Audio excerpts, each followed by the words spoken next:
al profesor Marcelo Barreiro, de Facultad de Ciencias. El profesor Barreiro tiene una amplia experiencia en ciencias de la atmósfera, y para nosotros es un gusto tenerlo aquí con nosotros. El profesor Barreiro nos va a hablar sobre el rol de los océanos en el clima presente y pasado. Hola, sí, buenas tardes a todos. Bueno, en primer lugar quisiera agradecer a la Academia de Ciencias por la invitación. Siempre es un gusto hablar de estos temas y en particular en las jornadas que ha realizado la Academia. Yo le voy a hablar un poco hoy sobre lo que es el rol de los océanos en el clima. Juan Cristina, cuando me presentó, dijo: tengo una gran experiencia en ciencias de la atmósfera. Y es verdad, trabajo en el departamento de ciencias de la atmósfera. Pero para aquel que trabaja en clima, el océano y la atmósfera son inseparables. ¿Okay? O sea que no hay forma de estudiar el clima sin pensar en los océanos. Por lo tanto, si bien estoy en el departamento de ciencias de la atmósfera, una gran parte de nuestra investigación tiene que ver con entender los océanos y cuál es su rol en el clima. Entonces, el primer slide simplemente muestra las dos grandes cosas que necesitamos para hacer investigación en clima, que es barcos, para medir el océano in situ, para medir, hacer observaciones, y un gran poder computacional. No hay otra forma de estudiar los océanos a nivel punto de vista físico, por lo pronto, y en particular el rol de los océanos en el clima. En Uruguay, lamentablemente, no tenemos mucho de ninguna de las dos cosas, así que la forma que tenemos de hacer las cosas es a través de la cooperación con los países vecinos en general. Pero pensemos un poco en cuál es el rol de los océanos. Y para resumir, este es un slide que resume cuál es el rol fundamental. El rol fundamental es que los océanos esencialmente ponen orden en el clima.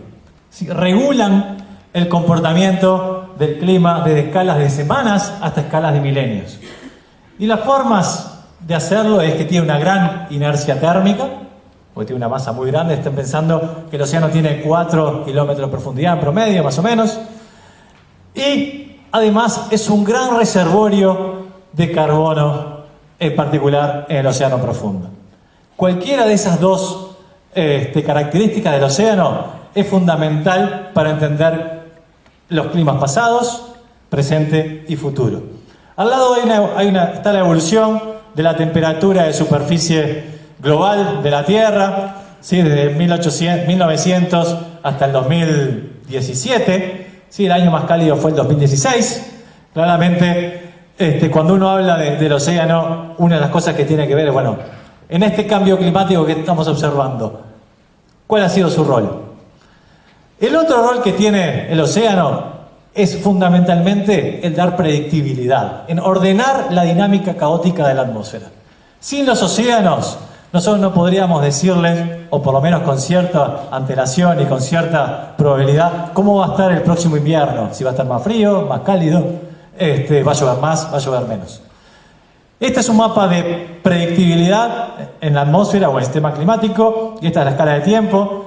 Este máximo de predictibilidad tiene que ver con la predicción del tiempo, y este máximo que está acá secundario en escala de meses a años tiene que ver con el rol de los océanos, y este máximo también de predictibilidad a medida que vamos a escalas más largas tiene que ver con la composición química de la atmósfera y con la dinámica de los océanos. Entonces pensemos en el cambio climático, sí, como para empezar por algún lado. ¿Cuál es el rol y hacia dónde vamos? ¿Sí? En lo que es el clima de este último siglo XX. ¿Qué ha hecho el océano y hacia dónde vamos? Bueno, acá tienen un mapa que, si hay algo que estaría bueno que se llevaran de hoy, es este mapa, esta gráfica, la primera. ¿Sí? Y esto es el calor o el exceso de energía absorbido por cada uno de los componentes del sistema climático: océano, superficie más profundo, hielo, tierra y atmósfera. El exceso de energía debido a la acción antropogénica. ¿Dónde está ese exceso de energía que pusimos en el sistema climático? El 93% está en el océano.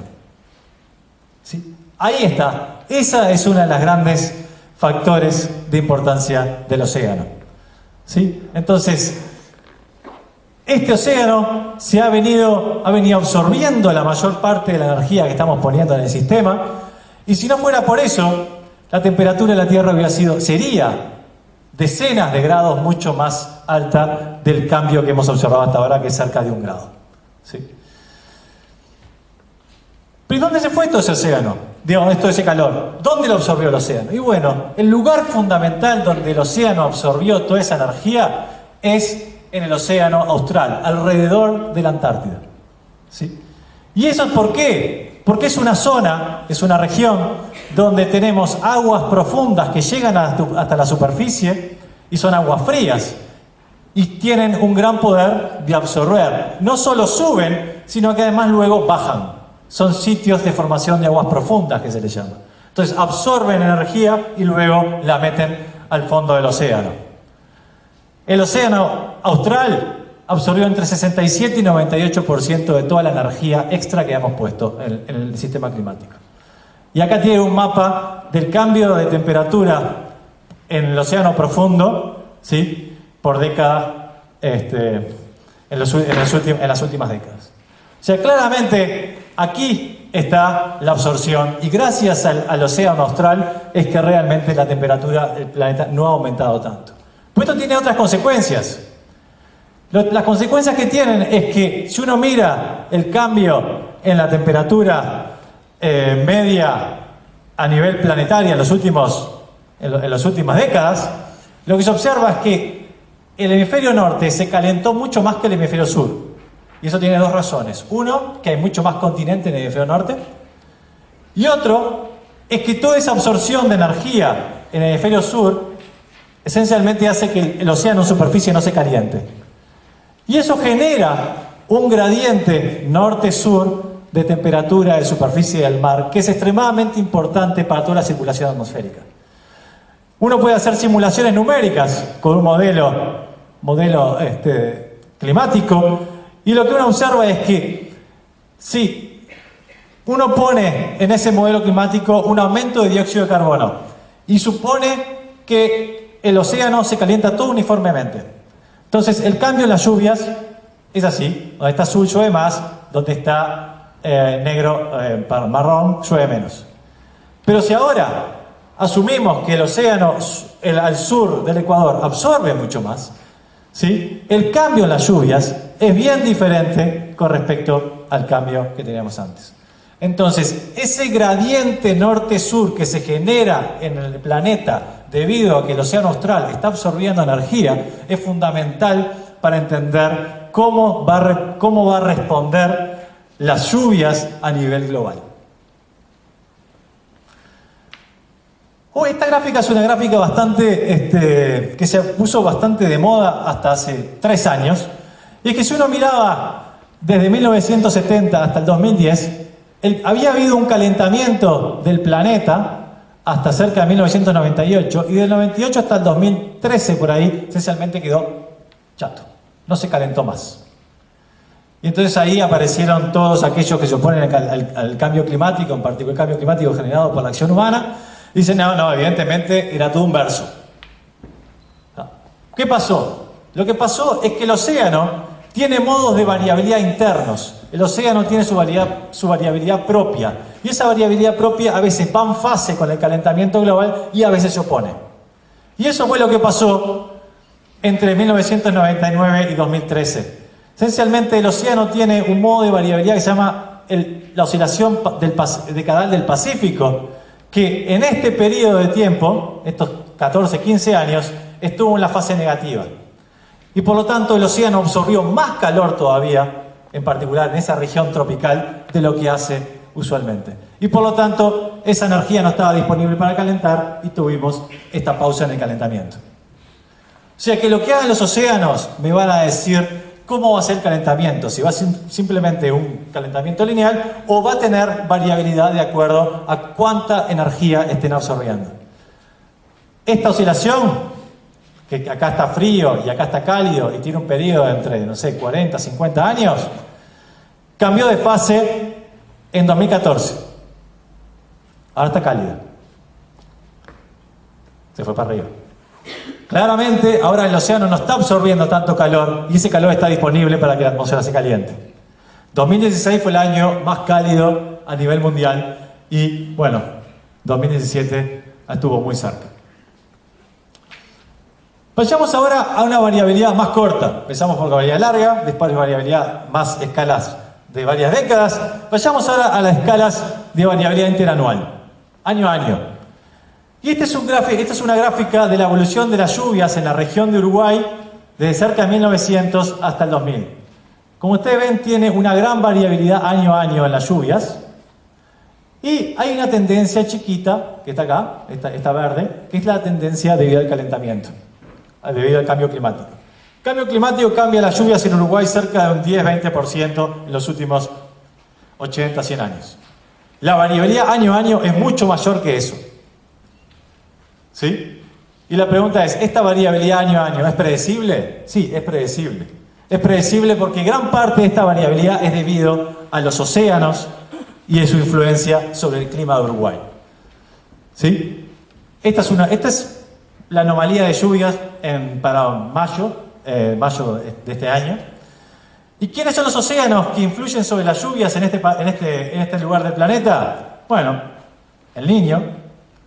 El fenómeno del Niño es el gran modulador de las lluvias en este lugar. Y si logramos predecir el Niño, podemos predecir las lluvias en nuestro país, particularmente en fin de primavera, parte del verano y otoño. El Índico y el Atlántico. Todos los océanos tropicales tienen influencia sobre nuestro país. Cuando uno estudia el océano, uno no puede reducirse a estudiar el océano que tiene al lado. Porque el clima conecta todo. El océano es el gran modulador y la atmósfera es el gran conector. La atmósfera conecta lugares muy lejanos con el clima de un país. Por lo tanto, hablar de los océanos y quedarse únicamente con una región al lado de uno es muchas veces ser muy miope y se está perdiendo una gran parte de lo que está ocurriendo. La pregunta es ¿cómo llegan hasta ahí? ¿Cómo llega la información? Y bueno, llega la información a través de lo que se llama teleconexiones atmosféricas, que no es más ni nada menos que los océanos en sus diferentes lugares cambian las lluvias, y cuando uno cambia la lluvia de lugar, en ese lugar tropical, cambia la liberación de calor latente. Ese exceso de energía, la atmósfera lo tiene que sacar, se lo tiene que sacar de encima. ¿Cómo se lo saca? A través de la propagación de ondas para todos los costados. Y esas ondas son las que llegan hasta nuestra región, por ejemplo, y afectan el clima regional debido a un calentamiento en el Pacífico. O sea, estamos hablando de que es un patrón de teleconexión, esencialmente es un patrón de ondas que conecta un océano lejano con el clima regional de un determinado país. Y hay una cosa que quiero resaltar. Uruguay yo diría, no es único, pero es uno de los pocos países que tiene tanta influencia oceánica en su clima y por lo tanto tiene un gran potencial de predictibilidad que no estamos usando. Creo que eso, Madeleine se va a encargar de explicarles un poco más eso, pero realmente es una cosa que realmente teníamos que trabajar mucho más. Este mismo patrón de teleconexión que cambia el clima regional también afecta lo que se llama el dipolo de hielo marino en la Antártida. ¿Sí? ¿Qué pasa? Cuando tenemos estas anomalías de viento, tenemos anomalías de viento frías de este lado, cálido de este lado, entonces el Niño favorece más hielo marino de este lado, menos hielo marino de este lado, y la Niña más de este lado y menos de este lado. O sea que la variabilidad interanual en diferentes lugares del mundo, uno lo puede entender como una conexión desde un océano remoto hasta un determinado lugar.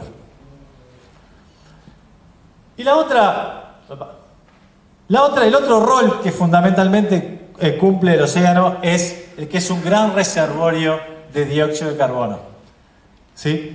El océano, los flujos de carbono a través de la superficie del océano son estos. Esencialmente hay una fuente de dióxido de carbono hacia la atmósfera en las regiones ecuatoriales y sumideros en las regiones extratropicales del océano. ¿Sí? ¿Cómo es ¿Cómo es la absorción de dióxido de carbono por los océanos? Bueno, va a depender de procesos biológicos en la superficie y va a depender de procesos físicos también en la superficie. En particular, para el Atlántico sudoccidental, está acá, es un sumidero de dióxido de carbono a nivel global, sumidero de atmósfera hacia océano, o sea, el océano está absorbiendo dióxido de carbono, ¿sí? Y por dos razones fundamentales. Uno es por la solubilidad del dióxido de carbono, ¿sí? Son aguas frías, tienden a poder absorber más dióxido de carbono que aguas cálidas, ¿sí? Y además a través de bombas biológicas, se llama, es el uso del dióxido de carbono por el fitoplancton para crecer, y una vez que ese fitoplancton muere o a veces se hunde, se remineraliza en el fondo, y en el fondo del océano, ¿sí? Por ejemplo, por debajo de 2.000, 3.000 metros de profundidad, hay un gran reservorio de dióxido de carbono que está ahí, que la circulación oceánica lo puede llevar hacia la superficie o lo puede dejar ahí. Cambios en la circulación oceánica pueden dar lugar a que más dióxido de carbono de las profundidades lleguen hasta la superficie, y eso puede llegar a ser un problema, ¿sí? De hecho, ese reservorio de dióxido de carbono de la atmósfera es uno de los mecanismos fundamentales que se entiende jugó un rol importante en los ciclos glaciares de calentamiento y enfriamiento de la Tierra. Durante épocas glaciares, la circulación oceánica era tal que mantenía ese carbono en profundidad, mientras que en periodos cálidos sacaba a la circulación oceánica ese carbono hacia la superficie, favoreciendo el calentamiento del clima. Y a nivel local, digamos, a nivel regional, el océano es extremadamente variable en nuestra región. Este es un mapa de temperatura de superficie del mar, ¿sí? Tiene una gran variabilidad porque tenemos una confluencia de la corriente cálida de Brasil con la corriente fría de Malvinas, y cuando se juntan genera una gran variabilidad oceánica. Y esa gran variabilidad oceánica tiene un control sobre dónde van a estar los nutrientes para que la clorofila, o sea, para que el fitoplancton crezca. Por lo tanto, son regiones donde la circulación va a controlar las regiones donde actúan como sumidero de dióxido de carbono, ¿sí? Porque donde crezca el fitoplancton es que vamos a tener posibilidad de que ese fitoplancton se hunda y termine llevando ese carbono hasta las profundidades. Por ejemplo, un ejemplo de escala interanual de cambios en la circulación son, por ejemplo, el Niño. El Niño en el Pacífico afecta la circulación local de nuestra región, y cuando afecta la circulación oceánica en nuestra región también afecta donde hay más clorofila, o sea, donde hay más producción primaria y donde menos. O sea que, de nuevo, el Niño no solo afecta el clima directamente en Uruguay, sino también afecta a través de sus cambios en lluvias y cambios en la circulación regional, donde va a haber más fitoplancton y por tanto más producción primaria. Y para terminar y hacerlo bien corta, si el océano es un gran sumidero, bueno, ¿dónde está el dióxido de carbono antropogénico? Y bueno, esta es una gráfica que muestra la cantidad de dióxido de carbono que fuimos emitiendo a lo largo de los años. Estas son las fuentes y estos son los sumideros. El dióxido de carbono fue a tres lugares esencialmente. Está en el continente, a través de la biosfera, algo fue absorbido por la biosfera, una parte fue a la atmósfera y el 30% fue al océano. ¿Dónde está ese carbono antropogénico en el océano? Y bueno, va a estar en los lugares donde el océano genera aguas profundas, donde el océano se sumerge, va desde la superficie hasta las profundidades. Y esos lugares son el Atlántico Norte y todo el océano Austral. Este es el contenido de dióxido de carbono antropogénico integrado, o sea, sumado en toda la columna de agua, desde 0 hasta 5.000 metros de profundidad, ¿sí? Si el océano no hubiera absorbido este dióxido de carbono, hoy día no estaríamos en 400 partes por millón, sino estaríamos en 455 partes por millón de concentración en la atmósfera. O sea que el efecto invernadero generado por el dióxido de carbono sería aún mayor y el calentamiento sería mayor. Entonces, esto pasa rápido. Las oportunidades que tiene Uruguay es, al día de hoy hay muy poca gente estudiando este tipo de cosas. Cómo a escala interanual los modos de variabilidad oceánicos influyen sobre el clima de nuestro país. Y es más, somos un país que dependemos mucho del fenómeno del Niño y no hay una persona en Uruguay que se dedique a predecir el fenómeno del Niño. Evidentemente tenemos la suerte que a nivel mundial hay mucha gente que lo trata de hacer, pero nosotros podríamos hacerlo mejor, pero no hay nadie que lo esté haciendo. Y la economía de nuestro país depende fuertemente del Niño. Otra cosa que también tenemos que hacer es, bueno, a escalas un poco más largas, escalas decadariales. ¿Cómo va a ser el patrón de calentamiento que va a tener debido al cambio climático? ¿Cómo va a responder el océano a ese calentamiento? Y por último, otra oportunidad que tenemos es tratar de entender mejor la relación entre la circulación local oceánica y los procesos biológicos en nuestra región. ¿Sí? Eso no solo ayuda a determinar cuál es la contribución en el balance de carbono global, sino que puede ser también útil para las pesquerías, porque donde hay producción primaria, evidentemente toda la cadena trófica va hacia donde y es donde termina viendo dónde pescar. Entonces, estas son las oportunidades de hacer. Hay muchas cosas para hacer, definitivamente. Pero me gustaría parar un poquito en desafíos. No sé si ustedes conocen este informe que salió el año pasado. Es un informe realizado por la Comisión Oceanográfica Internacional de la UNESCO. Y el resumen es, dice, un pequeño número de países industrializados dominan las ciencias oceánicas en el mundo. Sin embargo, recoger datos y medir el estado del océano es una urgencia y una necesidad para todos los países, dada su importancia económica y su papel en la regulación del clima. Y también dicen, las ciencias marinas son caras, extremadamente caras. El 70% del presupuesto para I+D proviene de fondos públicos. Esto es a nivel mundial y esto hay que reconocerlo, y si queremos solucionar este problema, ya sabemos de dónde tenemos que sacar los fondos. En esta gráfica es el número de instituciones de investigación relacionadas a las ciencias marinas de acuerdo a ese informe. Uruguay está bajo el todo, es el último. 3. ¿Sí? 3. Evidentemente acá arriba todo está Estados Unidos, que se va de escala, pero después hay un montón de países, ¿sí? Y Uruguay es el último en la lista. Y para terminar, esto. Este esquema muestra cuáles son las áreas en las áreas de oceanografía en las cuales se ha dedicado o ha tenido esfuerzo cada país. Es lo que se llama el índice de especialización y está basado en base al número de publicaciones arbitradas de cada país. Es el porcentaje de cada una de estas 8 áreas en cuanto a publicaciones en cada país, normalizado por el área, por ese porcentaje en el mundo. ¿Cuál es el punto que quiero hacer acá?